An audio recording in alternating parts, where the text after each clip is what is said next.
Bismillah, Assalamualaikum. Selamat datang ke UP Barakah China.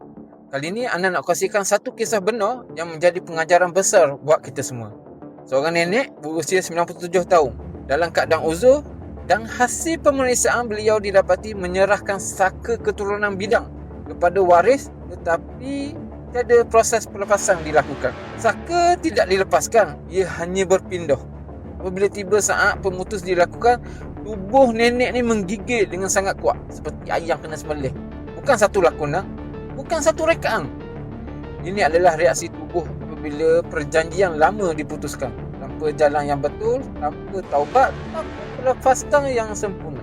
Masalah penting buat semua, jika anda tahu anda ada saka keturunan, jangan biarkan ia diwariskan. Jangan tangguh, kerana yang menanggung bukan hanya jasad tetapi roh, emosi dan generasi selepas kita.